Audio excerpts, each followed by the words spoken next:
ساتھ تعلق تھا، مطلب ہمارا بھی آپ کے ساتھ تعلق ہے، میرے جو نانکا ہے وہ بھی سارا جماعت اسلامی سے ان کا تعلق ہے،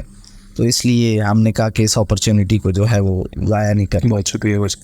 سب سے پہلے تو افضل بھائی ہماری جو پوڈ کاسٹ میں گیسٹ آتے ہیں، سب سے پہلے ہم ان کا جو ہے ایک بریف انٹروڈکشن دیتے ہیں، اس میں وہ اپنے متعلق جو بتانا چاہیں اور جو نہ بتانا چاہیں، ان کی مرضی ہے کہ بھائی پیدائش سے لے کے اب تک کی جو جرنی ہے اس میں تعلیم کہاں رہے، کیا کیا، وہ آپ مختصر اپنے بارے میں بتائیں۔ بیسیکلی میں سرگودا سے ہی ہوں، آپ کو پتہ ہے کہ میری جو ایجوکیشن ہے میٹریکولیشن میں نے کیا بیکن ہاؤس سے، میٹرک کمپلیٹ کیا، اس کے بعد اس حفظ جو لوگ بڑا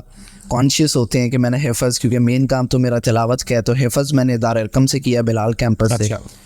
اور پھر میٹریکولیشن کے لیے میں نے بیکن ہاؤس سے میٹرک کیا، پھر اس کے بعد میں نے انٹر جو ہے انٹر کے لیے میں پنجاب کالج کیا، لیکن پھر ادھر سے اسکپ کر کے پھر ہم اسلام آباد شفٹ ہو گئے، ادھر روٹس ملینیم میں میں نے اے لیول سٹارٹ کیا، اور میرے جو مین سبجیکٹس ہیں وہ سائیکالوجی اور بزنس اور تھرڈ اردو۔ تو اسی دوران جب میں پہلے تو میرا جو ٹریک تھا یا میرا جو کام تھا وہ جو اب کام ہے یا جو اب مشغلیں ہیں ایسا کچھ نہیں تھا، میرا کام ایک جیسے عام لوگ زندگی گزارتے ہیں اسی طرح تھا جیسے آپ لوگوں والا تھا۔ کچھ لوگوں کا زمانہ جاہلیت بھی ہوتا ہے، آپ کا کون سا تھا؟ زمانہ جاہلیت آپ کہہ لیں کہ، کیونکہ بیسیکلی آپ دیکھیں نا میرے جو خاندانی سلسلہ ہے وہ تو شروع سے اسلامک نیک لوگ ہیں، میرے جو سارے میرے ماموں خالائے تک سارے جو ہیں وہ حافظ ہیں، اور میرے ماموں جو ہیں وہ مدینہ یونیورسٹی میں پڑھا، انہوں نے پڑھایا، وہ یو ایس اے ہوتے ہیں، وہ پروفیسر ہیں، وہ عالم ہے، سائیکالوجسٹ بھی ہیں، میری خالائیں بھی اسی طرح۔ تو میرا نانکا تو شروع سے جو ہے میرے نانا ابو کا بڑا نام ہے جماعت اسلامی میں، ان کی بہت خدمتیں ہیں، تو ہمارا جو خاندانی سلسلہ تو اسی طرح کا تھا۔ اور مجھے یاد ہے میری اماں نے زبردستی مجھے حفظ کروایا، بہت انہیں شوق تھا، اور وہ مجھے یاد ہے میری اماں جیسے جو مدرز ہوتی ہیں وہ اپنے بچوں کو کوئی بد دعا دیتی ہیں، تو میری اماں مجھے جب بد دعا بھی دیتی تھی میں انہیں تنگ کرتا تھا تو وہ کہتی تھی اللہ تمہیں کعبے کا امام بنائے، اتنا مطلب ان کو شوق تھا، ماں باپ کی طرف سے بہت، میرے ابا جان کو بہت شوق تھا، تو اس کی وجہ سے۔ لیکن جب میں بلال کیمپس میں پڑھتا تھا تو ادھر سے نکل کے میں ایئر بیس گیا، میرے ابا جان نے منع کیا سے ایئر بیس، کیونکہ وہ ایئر بیس سے پڑھ کے آئے تھے، تو جب میں ادھر گیا تو اچانک کھلا ماحول، میں ڈی ٹریک ہو گیا، اور اچھا خاصا ڈی ٹریک ہو گیا، پھر بیکن ہاؤس میں چلا گیا، پھر آہستہ آہستہ کچھ ایسا معاملہ پیش آیا جس کو آپ میری ٹرانسفارمیشن کہیں گے،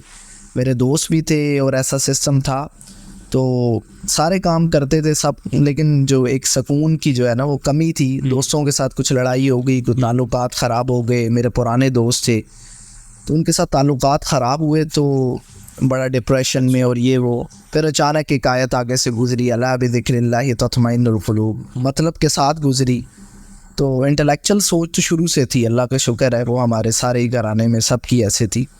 تو اس پہ غور و فکر کیا، بس اس کے بعد اپنا سفر جو ہے وہ شروع کیا۔ ہے یہ کسی ریل کی صورت میں؟ ہاں، ایک ریل کی سے، اللہ کا کوئی بندہ تھا، کوئی بہت نیک بندہ تھا کہ اس نے جو ہے نا وہ تلاوت لگائی بھی تھی اور اس کے نیچے مطلب بھی لکھا ہوا تھا، لیکن ایسے کتنے لوگوں کے سامنے قرآن اور اس کی آیات اور جو ہے نیچے ٹرانسلیشن بھی آتی ہے لیکن لوگ سکپ کر دیتے ہیں، لیکن وہ اللہ کے ہی کام تھے کہ وہ میں نے سکپ نہیں کی، وہ میں نے پڑھ لی، تو میں نے کہا یہ کیا، اور اس وقت میری حالت بھی اس طرح کی تھی، سارا دن دوستوں کے ساتھ سارے کام کرنے، رات کو پھیرا کے وہی سراب والی حالت، بڑی عجیب حالت، رات گزرنی نہیں، بس اس پہ پھر غور و فکر کرنا شروع کیا۔ پھر شروع میں یہ سوچا کہ ایسے ہی جیسے، کیونکہ ہم بھی اسی سوسائٹی میں دیکھتے تھے، ہمارے دوست احباب اپنا سرکل، کہ ہر دوسرا بندہ اسی ڈپریشن انزائٹی سے گزر رہا تھا، تو ہم نے کہا کہ کیوں ہم نکلیں تو دوسروں کو بھی نکالا جائے، پہلے یہ گول تھا، پھر اس کے لیے نکلے، اور پھر آہستہ آہستہ آہستہ جتنا مزید ڈیپتھ میں نالج ملتا گیا، پھر پتہ چلا آخر تو ہمارا فرض ہی ہے، پھر اسی طرح جو ہے ابھی ریسنٹلی میں اے لیولس کر رہا ہوں، میرا لاسٹ ایئر ہے، سائیکالوجی میرا جو ہے وہ، اور میں سائیکالوجی رکھنے کی وجہ نفسیات، میں چاہتا ہوں کہ میں دنیاوی تعلیم میں بھی، آپ اس کو دنیاوی کہیں گے، میں کہوں گا کہ نفسیات کی پڑھائی بھی وہ بھی اللہ کی، کیونکہ اللہ تعالیٰ قرآن میں بھی نفسیات کو آپ کو جو ہے پڑھا رہا ہوتا ہے، سکھا رہا ہوتا ہے، ایموشنل انٹیلیجنس سورہ بقرہ میں کافی دفعہ میں نے اس کو ڈسکور کیا ہے، لیکن میں نے لوگوں کے دماغوں میں ایک گیپ کو فل کرنے کے لیے میں نے کہا میں بزنس بھی پڑھوں گا، میں سائیکالوجی بھی پڑھوں گا، میں قرآن بھی پڑھوں گا،